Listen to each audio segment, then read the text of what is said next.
नमस्कार दोस्तों, स्वागत है आप सभी का आपके अपने YouTube चैनल सनोडिया 91 पर। मैं हूं आपका दोस्त राजन सनोडिया। देखिए दोस्तों, आज के इस वीडियो में हम पढ़ने वाले हैं जीके के 50 प्रश्न जो आरपीएफ कांस्टेबल परीक्षा के दृष्टिकोण से अत्यंत महत्वपूर्ण है। दोस्तों, जीके के इस वीडियो में आपको इतिहास, भूगोल, संविधान, अर्थशास्त्र, खेल, कला, संस्कृति, विविध विज्ञान सभी टॉपिक के क्वेश्चन देखने को मिलेंगे। जिस पैटर्न में दोस्तों आरपीएफ कांस्टेबल में क्वेश्चन पूछे जाते हैं, उसी पैटर्न में इस वीडियो में जीके के 50 क्वेश्चन मैंने आपके लिए लेकर आया है। यकीन मानिए दोस्तों, अगर आप पूरा वीडियो देख लेते हैं तो आपको कम से कम 4 से 5 क्वेश्चन आरपीएफ कांस्टेबल में इस वीडियो से देखने को मिलेंगे। तो चलिए दोस्तों, शुरुआत करते हैं क्वेश्चन नंबर 1 से। क्वेश्चन नंबर 1 है, फूलों का त्यौहार बथुकम्मा किस राज्य में मनाया जाता है? फूलों का त्यौहार बथुकम्मा किस राज्य में मनाया जाता है? 4 ऑप्शन दिए हुए हैं, तमिलनाडु, कर्नाटक, गुजरात या तेलंगाना।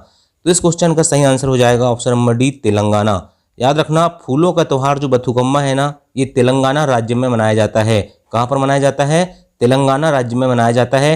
अगर ऑप्शन में कभी आपको तेलंगाना के अलावा आंध्र प्रदेश दिख जाए तो याद रखना, आंध्र प्रदेश भी इसका सही उत्तर होगा। तो याद रखना दोस्तों, जब भी कोई त्यौहार की बात होती है, ठीक है, कोई नृत्य की बात होती है, और अगर आपको पता है कि इस राज्य का ये नृत्य है या त्यौहार है, परंतु वो ऑप्शन में नहीं दिख रहा है, तो उसका पड़ोसी राज्य भी आप सही उत्तर लगा सकते हैं। ठीक है, फूलों का त्यौहार बथुकम्मा तेलंगाना राज्य में मनाया जाता है। याद रखना दोस्तों, ये बथुकम्मा जो है ये दुर्गा नवरात्रि जो होती है ना, उसके 9 दिन मनाया जाता है। ठीक है, फूलों का त्यौहार बथुकम्मा तेलंगाना राज्य में मनाया जाता है। नेक्स्ट क्वेश्चन है, सरहुल निम्न में से किस जनजाति का पारंपरिक नृत्य है? 4 ऑप्शन दिए हुए हैं, चाहे तो आप भी अपना आंसर क्लिक कर सकते हैं। और दोस्तों, आपसे मैं ये कहना चाहूँगा कि आपको ये लास्ट में कमेंट करके बताना है कि आपके 50 में से कितने क्वेश्चन सही होते हैं। ठीक है, सरहुल निम्न में से किस जनजाति का पारंपरिक नृत्य है? तो याद रखना, सरहुल जो है दोस्तों उरांव जनजाति का क्या है? पारंपरिक नृत्य है। ठीक है, कौन सी जनजाति का? उरांव जनजाति का पारंपरिक नृत्य है। ठीक है, और ये किस राज्य में मनाया जाता है? तो याद रखना, सरहुल नृत्य जो है दोस्तों, याद रखना, ये झारखंड राज्य का है। किस राज्य का है? झारखंड राज्य का है। और झारखंड में दोस्तों 2 जनजाति और पाई जाती है, मुंडा और हो। कौन कौन सी? मुंडा और हो। मुंडा, हो और ये उरांव, ये तीनों जनजाति का पारंपरिक नृत्य है। कौन सा? ये सरहुल नृत्य। और किस राज्य में मनाया जाता है? झारखंड राज्य में मनाया जाता है। नेक्स्ट क्वेश्चन देखते हैं, भारत का खालिस्तान जिला देश का पहला संविधान साक्षर जिला बन गया है। ये अभी लेटेस्ट पूछा गया सवाल है। ठीक है, तो याद रखना दोस्तों, भारत का जो कोल्लम जिला है ना, ठीक है, ये देश का पहला संविधान साक्षर जिला बन गया है। याद रखना, कौन सा जिला? कोल्लम जिला। ठीक है, कोल्लम जिला दोस्तों याद रखना, संविधान का पहला साक्षर जिला बन गया है। नेक्स्ट क्वेश्चन है, पपीते को पकाने के लिए किस रसायन का प्रयोग किया जाता है? जनरल साइंस का ये क्वेश्चन है दोस्तों, ये भी अभी लेटेस्ट पूछा गया सवाल है। तो पपीतों को पकाने के लिए दोस्तों याद रखना, किसका उपयोग किया जाता है? कैल्शियम कार्बाइड का प्रयोग किया जाता है। पपीता को पकाने के लिए कैल्शियम कार्बाइड का प्रयोग किया जाता है। कच्चे पपीता को पहले तोड़ लेते हैं, उसके बाद कैल्शियम कार्बाइड रख देते हैं, तो पपीता क्या हो जाते हैं? पक जाते हैं। नेक्स्ट क्वेश्चन है, एपिस सेरेना इंडिका एक प्रकार का खालिस्तान है। ये भी लेटेस्ट, देखिए दोस्तों, मैंने आपको जितने भी क्वेश्चन करा रहा हूँ ना, ठीक है, ये सब लेटेस्ट एग्जाम में आए हुए क्वेश्चन है। चाहे आप वो किसी टॉपिक का भी ले लें, जनरल साइंस का ले लें, ठीक है, या हिस्ट्री का ले लें, या ज्योग्राफी का ले लें, या पॉलिटी का ले लें, ठीक है, सभी क्वेश्चन लेटेस्ट क्वेश्चन है। ठीक है, जिस पैटर्न में क्वेश्चन अभी पूछे जा रहे हैं उसी पैटर्न में मैं आपको वीडियो पढ़ा रहा हूँ। ठीक है, तो एपिस सेरेना इंडिका एक प्रकार का क्या है? ठीक है, तो याद रखना, ये क्वेश्चन कई लोगों से नहीं बना था। एपिस सेरेना इंडिका एक प्रकार का दोस्तों मधुमक्खी है। ठीक है, ये इस प्रकार के क्वेश्चन भी आजकल पूछे जाने लगे हैं जनरल साइंस में। एपिस सेरेना इंडिका एक प्रकार का क्या है? मधुमक्खी है। नेक्स्ट क्वेश्चन है, थाई पुसम महोत्सव किस भारतीय राज्य में मनाया जाता है? तो थाई पुसम महोत्सव दोस्तों याद रखना, थाई पुसम महोत्सव ये है तमिलनाडु राज्य में मनाया जाता है। सिर्फ तमिलनाडु राज्य में ही मनाया जाता है, याद रखना। ठीक है, थाई पुसम।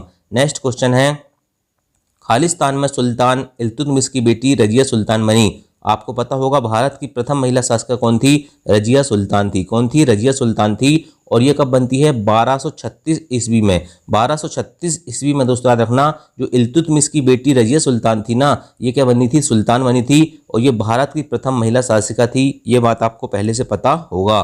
नेक्स्ट क्वेश्चन है, अल्फ्रेड नोबल किस देश से संबंधित है? देखिए, एग्जाम में आप ये बिल्कुल मत सोचना, इस गलतफहमी में बिल्कुल मत रहना कि समय के साथ साथ पैटर्न बदल गया है तो क्वेश्चन बहुत टफ आते होंगे। नहीं, 50 क्वेश्चन है, 50 में से आपको दोस्तों कम से कम 30 क्वेश्चन एग्जाम में जीके के इजी देखने को ही मिलेंगे। जो 20 क्वेश्चन रहते हैं वो टफ रहते हैं, टफ नहीं रहते मतलब मीडियम रहते हैं, और 5 क्वेश्चन ऐसे आते हैं जो किसी से नहीं बनते हैं। ठीक है, अगर आप ईमानदारी से जीके पढ़ते हैं तो आप 50 में से कम 45 स्कोर आराम से कर सकते हैं। ठीक है, तो अल्फ्रेड नोबल किस देश से संबंधित है?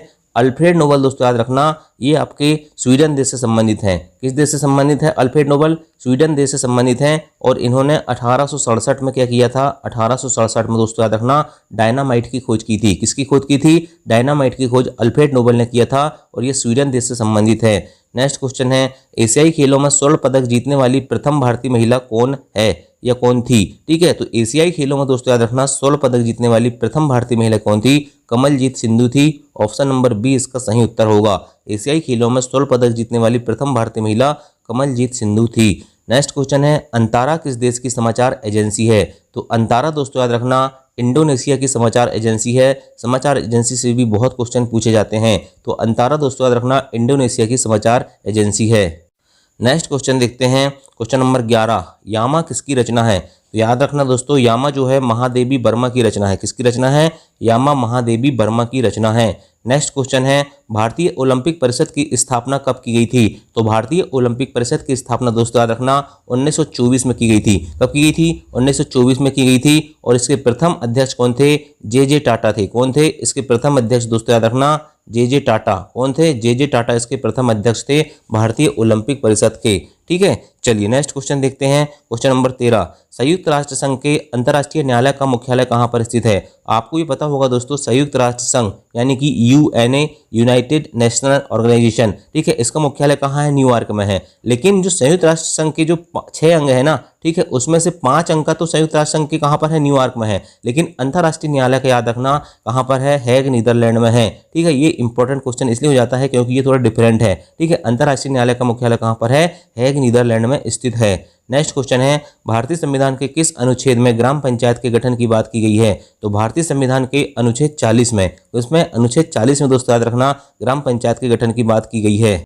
चलिए नेक्स्ट क्वेश्चन देखते हैं, क्वेश्चन नंबर 15, सौरमंडल के किस ग्रह में सर्वाधिक तापांतर पाया जाता है? तो देखिए दोस्तों सौरमंडल का जो बुध ग्रह है ना, इसमें सर्वाधिक तापांतर है। ठीक है, कितना है? 600 डिग्री सेंटीग्रेड जो है यहाँ का तापांतर रहता है। तापांतर का मतलब ये होता है दोस्तों कि तापांतर का मतलब ये होता है कि बहुत ज़्यादा गर्मी भी पड़ती है और बहुत ज़्यादा ठंडी पड़ती है। तापांतर का मतलब ये नहीं होता कि सबसे ज़्यादा ताप। ठीक है, तापांतर का मतलब ये क्या होता है, ये बुध ग्रह जो है ना, ये बुध ग्रह में क्या होता है, दिन में भयंकर गर्मी पड़ती है। ठीक है, और रात में क्या होता है, रात में बर्फीली रातें हो जाती है। मतलब बर्फीली मतलब बर्फ गिरने लगती है। मतलब दिन का टेम्परेचर बहुत ज़्यादा, क्योंकि ये सूर्य के निकट है। ठीक है, इसके कारण क्या होता है, यहाँ टेम्परेचर बहुत ज़्यादा रहता है। और रात में क्या होता है, रात में सूर्य इससे दूर चल जाता है, तो रात क्या हो जाती है, बर्फीली हो जाती है। ठीक है, तो सबसे छोटा, ठीक है, क्या हो गया, सबसे छोटा, सबसे हल्का और सबसे नज़दीक ये ग्रह कौन सा है? बुध ग्रह है सौरमंडल का। ठीक है, इसके अलावा याद रखना दोस्तों कि जो बुध ग्रह है ना, इसके पास कोई भी उपग्रह नहीं है। ये क्वेश्चन भी पूछा जाता है कि किस ग्रह का कोई उपग्रह नहीं है, तो बुध ग्रह याद रखना दोस्तों, इसका कोई उपग्रह नहीं है। नेक्स्ट क्वेश्चन है, राष्ट्रीय ग्रामीण विकास संस्थान कहाँ पर स्थित है? तो राष्ट्रीय ग्रामीण विकास संस्थान दोस्तों हैदराबाद में स्थित है। ऑप्शन नंबर डी इसका सही उत्तर होगा। नेक्स्ट क्वेश्चन, एलिफेंटा की गुफाएं कहाँ पर स्थित हैं? तो एलिफेंटा की गुफाएं मुंबई महाराष्ट्र में स्थित है दोस्तों, याद रखना कहाँ पर स्थित है, मुंबई महाराष्ट्र में एलिफेंटा की गुफाएं स्थित है। और राष्ट्रकूट जो वंश के शासक थे उनके द्वारा निर्मित की गई थी। इसके द्वारा राष्ट्रकूट वंश के शासक द्वारा निर्मित की गई थी एलिफेंटा की गुफाएं मुंबई महाराष्ट्र में। नेक्स्ट क्वेश्चन है, रूस की संसद का नाम क्या है? तो रूस की संसद का नाम दोस्तों याद रखना ड्यूमा है। क्या है? रूस की संसद का नाम ड्यूमा है। ऑप्शन नंबर बी इसका सही उत्तर होगा। अच्छा, नेसेट किसकी संसद का नाम है? किस देश की संसद का नाम है? तो नेसेट दोस्तों याद रखना इजराइल। किसकी संसद का नाम है? नेसेट। इजराइल की संसद का नाम है नेसेट। ठीक है, अच्छा, जो सोजिम लिखा है ये किसकी संसद का नाम है? किस देश की? जो याद रखना सोजिम जो है ये पोलैंड की संसद का नाम है। ठीक है, और ये 16 जो लिखा है ये अफगानिस्तान की संसद का नाम है। ठीक है, तो याद रखना रूस की संसद का नाम हो गया ड्यूमा, इजराइल की नेसेट, पोलैंड की सोजिम और ये अफगानिस्तान की 16। ठीक है, चलिए नेक्स्ट क्वेश्चन देखते हैं, ऐसी मुद्रा जिसमें शीघ्र पलायन करने की प्रवृत्ति हो कहलाती है? तो ऐसी मुद्रा दोस्तों जिसमें शीघ्र पलायन करने की मुद्रा हो गर्म मुद्रा कहलाती है। कैसी मुद्रा कहलाती है? गर्म मुद्रा कहलाती है, जिसमें शीघ्र पलायन करने की प्रवृत्ति हो। नेक्स्ट क्वेश्चन, राष्ट्रपति पर महाभियोग किस अनुच्छेद के तहत लगाया जाता है? तो ये तो बहुत आसान सवाल है, अनुच्छेद 61। ठीक है, अनुच्छेद 61 के तहत दोस्तों याद रखना राष्ट्रपति पर महाभियोग लगाया जाता है। नेक्स्ट क्वेश्चन, कर्मभूमि किसकी समाधि स्थल का नाम है? तो याद रखना दोस्तों कर्मभूमि किसकी समाधि स्थल का नाम है? कर्मभूमि शंकर दयाल शर्मा की समाधि स्थल का नाम है। बिल्कुल दोस्तों, आपको इसी पैटर्न में क्वेश्चन देखने को मिलेंगे। ठीक है, और अभी तो मैं आपको बहुत सारे क्वेश्चन पढ़ाने वाला हूँ। ठीक है, तो कर्मभूमि शंकर दयाल शर्मा की समाधि स्थल का नाम है।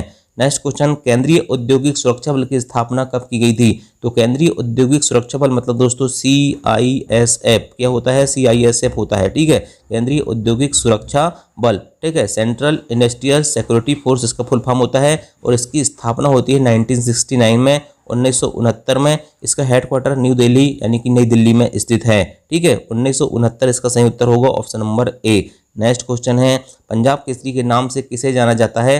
तो पंजाब केसरी के नाम से लाला लाजपत राय को जाना जाता है, ऑप्शन नंबर बी इसका सही उत्तर होगा। नेक्स्ट क्वेश्चन है, बंगाल केसरी के नाम से किसे जाना जाता है? तो बंगाल केसरी के नाम से दोस्तों आशुतोष मुखर्जी को जाना जाता है, ऑप्शन नंबर ए इसका सही उत्तर होगा। बंगाल केसरी के नाम से आशुतोष मुखर्जी को जाना जाता है। बिहार केसरी के नाम से किसे जाना जाता है? तो बिहार केसरी के नाम से डॉक्टर श्री कृष्ण सिंह को जाना जाता है, ऑप्शन नंबर सी इसका सही उत्तर होगा, ठीक है। सभी केसरी याद रखना है आपको, ठीक है। मैंने बताया ना कि पंजाब केसरी कौन हो गया? लाला लाजपत राय। आशुतोष मुखर्जी कौन होगा? ये होगा बंगाल केसरी। और ये श्री कृष्ण सिंह कौन से होगा? ये होगा बिहार केसरी। नेक्स्ट क्वेश्चन है, आंध्र केसरी के नाम से किसे जाना जाता है? तो आंध्र केसरी दोस्तों टी प्रकाशम के नाम से जाना जाता है। टी प्रकाशम को आंध्र केसरी के नाम से जाना जाता है। नेक्स्ट क्वेश्चन, विश्व मधुमेह दिवस कब मनाया जाता है? तो 14 नवंबर को विश्व मधुमेह दिवस मनाया जाता है। याद रखना 14 नवंबर को बाल दिवस भी मनाया जाता है, ठीक है। बाल दिवस के दिन ही याद रखना विश्व मधुमेह दिवस, वर्ल्ड डायबिटीज डे भी मनाया जाता है। नेक्स्ट क्वेश्चन है, विश्व व्यापार संगठन का मुख्यालय कहाँ पर स्थित है? तो विश्व व्यापार संगठन का मुख्यालय कहाँ पर स्थित है? विश्व व्यापार संगठन का मुख्यालय जेनेवा में स्थित है, ऑप्शन नंबर बी इसका सही उत्तर होगा। 1 जनवरी 1995 को इसकी स्थापना हुई थी। नेक्स्ट क्वेश्चन देखते हैं, क्वेश्चन नंबर 29, देशबंधु के उपनाम से किसे जाना जाता है? तो देशबंधु के उपनाम से चित्तरंजन दास, देशबंधु चित्तरंजन दास को जाना जाता है।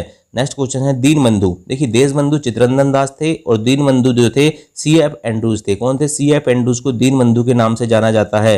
नेक्स्ट है, पोलो का जन्म भारत के किस राज्य में हुआ था? तो पोलो का जन्म भारत के मणिपुर राज्य में हुआ था, ऐसा माना जाता है। नेक्स्ट क्वेश्चन देखते हैं, क्वेश्चन नंबर 32, पंचतंत्र के लेखक कौन है? जितनी भी पुस्तकें हैं सभी आप अच्छे से याद कर लेना। पंचतंत्र के लेखक कौन है? तो पंचतंत्र के लेखक दोस्तों याद रखना विष्णु शर्मा है। कौन है? पंचतंत्र के लेखक कौन है? विष्णु शर्मा जो है दोस्तों पंचतंत्र के लेखक हैं। नेक्स्ट क्वेश्चन है, राष्ट्रमंडल खेलों की शुरुआत कब की गई थी? तो राष्ट्रमंडल खेलों की शुरुआत होती है 1930 में हैमिल्टन कनाडा से। कहाँ से? 1930 में हैमिल्टन कनाडा से राष्ट्रमंडल खेलों की शुरुआत होती है। नेक्स्ट क्वेश्चन, वित्त आयोग के प्रथम अध्यक्ष कौन थे? तो वित्त आयोग के प्रथम अध्यक्ष दोस्तों याद रखना KC नियोगी थे। कौन थे? KC नियोगी थे। 1951 में इसकी स्थापना होती है। KC नियोगी इसके प्रथम अध्यक्ष बनते हैं। नेक्स्ट क्वेश्चन, इटली किस महाद्वीप में स्थित है? अब ये देखिए इतना आसान सवाल आया था अभी लेटेस्ट में, लेकिन लोगों से नहीं बनता, ठीक है, क्योंकि आप वर्ल्ड का मैप नहीं देखते। तो इटली दोस्तों याद रखना यूरोप महाद्वीप में है। कौन से महाद्वीप में है इटली? इटली यूरोप महाद्वीप में है। मैं कुछ देशों के नाम बता देता हूं दोस्तों, आपको नजर रखना है। जैसे रूस हो गया, स्पेन हो गया, ठीक है, इसके बाद चले तो पोलैंड हो गया, नॉर्वे हो गया, पुर्तगाल, फ्रांस, जर्मनी, स्विट्जरलैंड, बेल्जियम, ये सभी देश यूरोप महाद्वीप के हैं। इनको आपको अच्छे से याद रखना है और एक बार मैप जरूर देख के जाना है वर्ल्ड का, ठीक है। चलिए नेक्स्ट क्वेश्चन है, केंद्रीय सांख्यिकी संगठन की स्थापना कब की गई थी? तो केंद्रीय सांख्यिकी संगठन की स्थापना 1951 में होती है। इसका हेडक्वार्टर कहाँ पर है? न्यू दिल्ली में स्थित है, ठीक है। चलिए नेक्स्ट क्वेश्चन देखते हैं, केंद्रीय सांख्यिकी संगठन, ये रिपीट हो गया। नेक्स्ट क्वेश्चन, संविधान सभा में महिला सदस्यों की संख्या कितनी थी? तो संविधान सभा में महिला सदस्यों की संख्या 15 थी, ऑप्शन नंबर सी इसका सही उत्तर होगा। केंद्रीय संविधान सभा में महिला सदस्यों की संख्या 15 थी। नेक्स्ट क्वेश्चन है, कन्हेरी की गुफाएं किस राज्य में स्थित हैं? तो कन्हेरी की गुफाएं दोस्तों याद रखना महाराष्ट्र में स्थित हैं। और महाराष्ट्र में कहाँ पर है? मुंबई में स्थित है। कहाँ पर है? महाराष्ट्र में मुंबई में स्थित है कन्हेरी की गुफाएं। और किसने बनाया था? तो बौद्ध जो होते हैं ना, बौद्ध निर्मित है, ठीक है, बौद्ध निर्मित है ये कन्हेरी की गुफाएं, मुंबई महाराष्ट्र में स्थित है। नेक्स्ट क्वेश्चन, संविधान सभा द्वारा प्रतीक या मुहर के रूप में किसे अपनाया गया था? तो संविधान सभा द्वारा प्रतीक मुहर के रूप में दोस्तों याद रखना हाथी को अपनाया गया था। किसे अपनाया गया था? हाथी को अपनाया गया था, ठीक है। चलिए नेक्स्ट क्वेश्चन, जवाहर सुरंग किस दर्रा में स्थित है? तो जवाहर सुरंग दोस्तों याद रखना बनिहाल दर्रा में स्थित है। कौन से दर्रा में स्थित है? बनिहाल दर्रा में स्थित है। और याद रखना दोस्तों ये देश का सबसे छोटा दर्रा है। क्या है? देश का सबसे छोटा दर्रा है। जम्मू से श्रीनगर का मार्ग इसी से गुजरता है, बनिहाल दर्रे से, और इसी में जवाहर सुरंग स्थित है। नेक्स्ट क्वेश्चन है क्वेश्चन नंबर 41, अंतर्राष्ट्रीय हॉकी मैच की अवधि कितनी होती है? तो याद रखना दोस्तों अंतर्राष्ट्रीय हॉकी मैच की जो अवधि होती है वो होती है 70 मिनट। कितनी होती है? 70 मिनट अंतर्राष्ट्रीय हॉकी मैच की अवधि होती है। नेक्स्ट क्वेश्चन, समाजवाद के प्रवर्तक कौन थे? तो आचार्य नरेंद्र देव समाजवाद के प्रवर्तक थे। कौन थे? आचार्य नरेंद्र देव समाजवाद के प्रवर्तक थे। नेक्स्ट क्वेश्चन, अंतिम गुप्त शासक कौन था? तो अंतिम गुप्त शासक दोस्तों याद रखना विष्णुगुप्त था। कौन था? विष्णुगुप्त अंतिम गुप्त शासक था। और श्रीगुप्त कौन था? तो श्रीगुप्त जो है दोस्तों गुप्त वंश का संस्थापक था। संस्थापक कौन था गुप्त वंश का? श्रीगुप्त है। और अंतिम गुप्त शासक कौन था? विष्णुगुप्त था।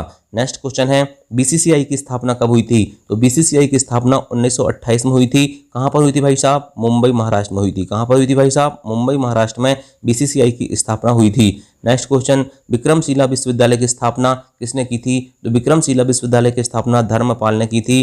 Very very most important question है, ठीक है। चलिए नेक्स्ट क्वेश्चन देखते हैं, ऐसा वेद जो गद्य एवं पद्य दोनों में है? तो ऐसा वेद जो गद्य एवं पद्य दोनों में है यजुर्वेद है। क्या है? यजुर्वेद दोस्तों याद रखना ऐसा वेद है जो गद्य एवं पद्य दोनों में है। नेक्स्ट क्वेश्चन, निम्न में से कौन सी धातु है? ये अभी आया हुआ लेटेस्ट क्वेश्चन है, ठीक है। निम्न में से कौन सी धातु है? तो कैल्शियम दोस्तों याद रखना ये धातु है, बाकी सभी क्या है? अधातु हैं। नेक्स्ट क्वेश्चन है, जेम्स चैडविक ने किसकी खोज की थी? तो जेम्स चैडविक ने न्यूट्रॉन की खोज की थी। ऑप्शन नंबर कौन सा सही हो जाएगा? 20 का सही हो जाएगा, ठीक है। जेम्स चैडविक ने न्यूट्रॉन की खोज की थी। नेक्स्ट क्वेश्चन है क्वेश्चन नंबर 49, कौन सी देशी रियासत संविधान सभा में शामिल नहीं हुई थी? तो हैदराबाद एक ऐसी देशी रियासत थी जो संविधान सभा में शामिल नहीं हुई थी। नेक्स्ट क्वेश्चन और लास्ट क्वेश्चन है, अजंता एलोरा की गुफाएं कहाँ पर स्थित हैं? तो अजंता एलोरा की गुफाएं औरंगाबाद महाराष्ट्र में स्थित हैं। ऑप्शन नंबर 20 का सही उत्तर होगा। और याद रखना अजंता की गुफा किसने बनाई थी? तो गुप्त शासकों ने बनवाया था। किसने बनवाया था? गुप्त शासकों ने। और एलोरा की गुफा किसने बनवाया था? तो ये बौद्ध द्वारा निर्मित थी, ठीक है। किसके द्वारा निर्मित थी? बौद्ध द्वारा निर्मित थी, ठीक है। चलिए तो दोस्तों कैसा लगा आपको आज का वीडियो? कमेंट करके जरूर बताना। कितने सवाल आपके सही हुए हैं, ठीक है। और दोस्तों वीडियो पसंद आया होगा तो वीडियो को लाइक जरूर करना। चैनल में पहली बार आए होगा तो चैनल को सब्सक्राइब कर लेना। आपको दोस्तों रेगुलर वीडियो देने की कोशिश करूंगा मैं, और कम से कम जितने संभव हो सके उतना क्वेश्चन कराऊंगा। थैंक यू, जय हिंद, जय भारत।